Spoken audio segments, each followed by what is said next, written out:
Hello जी। नमस्कार, मैं हीरालाल शर्मा आप सभी का फिर एक बार फिर स्वागत करता हूं आपके अपने यूट्यूब चैनल पर। और जैसा कि आपको पता है, 8 दिसंबर से 8 जनवरी 2025 के उपलक्ष्य में 25% डिस्काउंट के साथ हमारा रिकॉर्डिंग टीसीटी कोर्स का रिकॉर्डेड कोर्स ऑफर है डिस्काउंट रेट्स में। तो आप उसको लेकर वीकेंड पे या सुबह शाम कभी भी एक एक दो दो घंटे देखकर आप फ़ायदा उठा सकते हैं। वो काफ़ी रीजनेबल रेट्स पर हैं और आपकी ट्रेडिंग लाइफ के अंदर हमें उम्मीद है कुछ वैल्यू जोड़ेगा। और इसके लिए जो भी टीसीटी के मेंबर्स हुए हैं अब तक जितने बैचेस में, उन सबको मैं धन्यवाद देता हूं, क्योंकि उनके बगैर ये संभव नहीं था। तो आप उसका फ़ायदा उठाएं, क्योंकि फीडबैक वगैरह आप देखते ही हैं टीसीटी, क्योंकि टीसीटी एक नाम नहीं, टीसीटी एक ब्रांड है। वीडियो बनाने से पहले स्टैंडर्ड डिस्क्लोजर, मैं सेबी रजिस्टर्ड एनालिस्ट नहीं हूँ और ये सारे मेरे पर्सनल व्यूज़ हैं, लेकिन पर्सनल व्यूज़ के इस आधार पे देता हूँ कि मैं लगभग 20 साल से ज़्यादा इस इंडस्ट्री में हूँ। और मैंने जो है 6 बार लगातार एनएससी एफ एंडो पास किया है। एक दो बार एनएससी केस बीएससी केस किए थे, और एमएफ भी है एनआईएसएम का। और मैं सर्विलेंस इन स्टॉक मार्केट भी उस समय पास किया था, और कंप्लाइंस ऑफिसर ब्रोकर्स मॉड्यूल भी मैं पास हूँ। तो मुझे ठीक ठाक नॉलेज है इस मार्केट की, स्ट्रक्चर भी और वैसे भी ट्रेडिंग के लाइफ भी। वीडियो इसलिए बना रहा हूँ क्योंकि लास्ट टाइम जब मैंने बात की थी, ये वेस इसलिए है कि जयपुर में इधर हमारे सर्दी ज़्यादा है, अभी 7-8 डिग्री है, तो ऐसा रहना पड़ता है हमको बंद बंद में।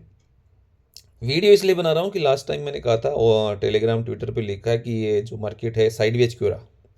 साइडवेज रहने का कारण ये था भाई दोस्तों, क्योंकि जो मार्केट है, ऐसा बोलते हैं एलिटिव गाइडलाइन के हिसाब से कि जब भी एक मूव का जो 267 से लेके 2523 तक हुआ था, 3000 पॉइंट, उसका 50-60% जब भी पहुंचा तो वहां पे मार्केट रेस्ट लेता है।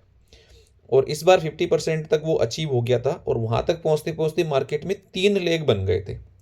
तो 3 लेग जब भी बनते हैं तो वो करेक्टिव होता है या इम्पल्स होता है, ये तय नहीं होता। तो वहां पर क्या लोगों की उस रिट्रेसमेंट यो ए से सी का 1% या कुछ सर्टन परसेंटेज जब भी 5 बन जाए, या एंटायर के 50%, वहाँ पर कन्फ्यूजन रहता है। काफ़ी लोग बोलते हैं ये ए एक तो करेक्टिव बी है, वापस नीचे सी जाएगा। काफ़ी लोग सोचते हैं फ्रेश स्टार्ट हो गया तो 1 2 3 हो गया, फोर्थ आएगा, फिफ्थ आएगा, या कई लोग सब डिवीजन भी गिनते हैं। तो वो कन्फ्यूजन के अंदर क्या है, मार्केट उन जो प्रेशर रहता है, ऊपर ले जाने वाले ऊपर ले जाते हैं, नीचे ड्रैग करने वाले उसमें लगते हैं, तो उसमें वो खींचता रहता है और वहां पर सहारा लिया जाता है थोड़ा, है ना, ये टेक्निकल्स का ऐसा कुछ। तो इतना ओवरबोट होने के बाद उसको वो थोड़ा करता है, क्योंकि जो फंसे हुए लोग हैं वो बेचने आते हैं, जो सोच रहे कि नीचे जाने वाला है वो लोग भी पार्टिसिपेट करते हैं। तो उनका उस सर्टन लेवल पर आने पे थोड़ा वो रहता है।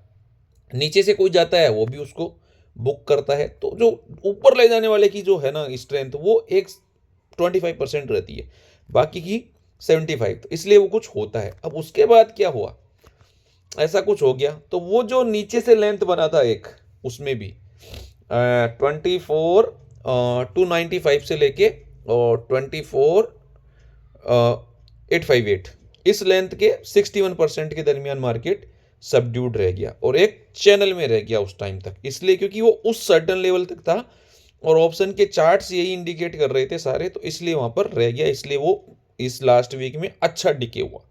उसके बाद ये यहाँ तक बात हो गई, आपको समझ में आ गया होगा, आप वो इमेजेस देख ले और जो मैंने बताया वैसा समझ ले। उसके बाद आज मार्केट आता है। अब कल तक मैं आपको बताऊं कि ऐसा ही था कि मार्केट जो है 500 या 550, 24 500 या 550 को होल्ड करेगा। लेकिन फ्राइडे था और नया वीक है, शुरुआत होती है और नई नई पॉसिबिलिटीज आती है, इसलिए हमने अलग अलग सिस्टम अडेप्ट कर रखे हैं। तो जैसे जेएनसार है, उसमें आपको कुछ भी नहीं मालूम, आपको नंबर बेस्ड सीधा जाना है, सीधा आना है।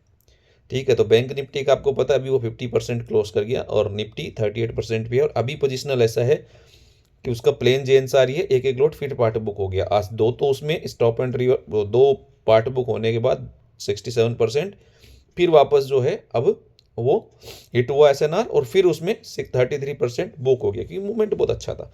तो ये एक ट्रेडिंग सिस्टम का हिस्सा है। कई बार आपको वाइल्ड मूवमेंट से प्रॉफिट बुकिंग में भी ऐसा होता है, तो कई बार साइडवेज में भी दिमाग खराब हो जाता है। तो ये एक पार्ट होता है बिजनेस का। हमने बैंक निफ्टी में 10 स्टॉप लॉस दिए एट ए टाइम, एक बार लगातार, ऐसा होता है। तो अब आज जो हुआ एलिट परस्पेक्टिव पे, बैक टू उस पे आते हैं वापस एलिट। तो वो जो एबीसी लग रहा था कि फोर्थ वेव हो गया या 2 हो गया हो 38 पे ऐसा कुछ, और अब मार्केट वापस रिवर्स हो जाए, तो वो 500 खुला और चलता ही गया। तो वो क्या सिनेरियो हो गया, जिसको हम एबीसी मान रहे थे, बेसिकली वो करेक्टिव में WXY हो गया। अब ये कैसे आइडेंटिफाई करें कि WXY है कि 1 2 3 4 5 है कि क्या है?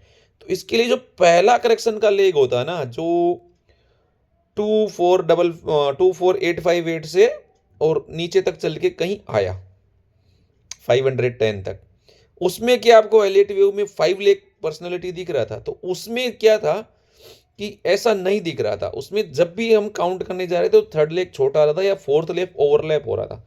उस वजह से ऐसा लग रहा था कि ये करेक्टिव या तो फोर्थ वेव है या एबीसी है। उसके बाद उसने आज WXY किया, जो जिगजैग, बिकॉज बी वेव थोड़ा छोटा रह गया था लेंथी होके, तो वो 1.382 तक जाके अटक गया और उसके बाद वापस मार्केट उसी ट्रेंड में आ गया। इसका स्ट्रेंथ ये रहता है, पहले मार्केट जितना चला वो 5 दिन में उसको पूरा 60% भी एब्जॉर्ब नहीं कर पाया।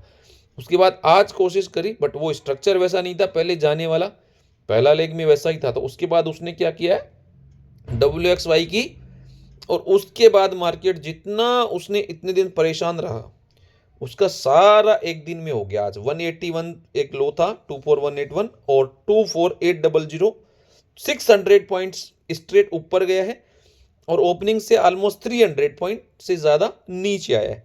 तो अच्छा मूवमेंट था फ्राइडे को और ऐसा रहा। बट मार्केट स्ट्रक्चर ही जो होता है, पर्सनैलिटीज जो होती है, वे पर्सनैलिटी, वो आपको ये आइडेंटिफाई करने में रहती है कि मार्केट किधर जा सकता है। और जब भी मार्केट कल शाम तक भी ऐसे रहा था ना, कभी भी उसने ऐसा नहीं कहा कि आपका एक करेक्शन ओवर हो गया और आपके लिए कोई लॉन्ग करने का सिग्नल है। ठीक है, आज खुला, आज भी नहीं था। अब वो शॉर्ट नहीं कर पाए, दैट इज वो पॉइंट नहीं है, क्योंकि आधे ही ट्रेड करना होता है। लेकिन जब लो पे आया तो आप चार्ट पे देखेंगे, मैंने ऑप्शंस के चार्ट डाले, वहां क्लियर कट 5 वेव मूव था। 5 वेव मूव को आप ट्रेड करना चाहिए। उसके बाद कैसा मोमेंटम बनता है, प्राइस अनफोल्ड होती है, उसी में आपको ये आइडिया होता है कि यार ये इंपल्स है कि करेक्टिव है। बट वो पहला लेग जिसको पता है कि अगर उसमें 5 लेग क्लियर नहीं थे, तो हमको ये पता है कि ये अभी भी मूव जो है साइडवेज ही है या अपवर्ड है, डाउन नहीं है। ये मैंने कई बार ग्रुप में भी लिखा था। और एलियट वेव पर्सनैलिटी भाई एक बार फिर जिंदाबाद, वो जीती है, क्योंकि वही चीज है जो प्राइस एक्शन में हमको ऑब्जर्व करना होता है। तो ये सब कुछ था आपके लिए। तो धन्यवाद, आप लास्ट तक बने रहे और समझे। और लाइक शेयर सब्सक्राइब आप जरूर करें, बिकॉज मैं चार्ट पे समझाना प्रयास करता हूं, लेकिन शाम को मेरे पास वो नहीं रहता है। और मैं रोज वीडियो बनाने से बढ़िया महीने में एक आध बनाता हूं जो कुछ यूजफुल हो। मैं वैसा नहीं हूं कि वो करना जाए कि चाहे जो डाल दो करते रहो, नहीं। ट्रेडिंग अलग हिसाब से है, अपना सीधा फंडा उसी पे रहो कायम, और सही है। और 8 जनवरी तक ये रहेगा रिकॉर्डेड TCT का, जिसको भी चाहिए वो ज्वाइन कर सकता है। कुछ पूछना है तो tctcost2023@gmail.com या लिंक ट्री पे जाके विजिट करें, वहाँ पर हमारे सारे जो है उपलब्ध रहेंगे। तब तक के लिए धन्यवाद जी, राम राम, हैप्पी वीकेंड, शुभ रात्रि।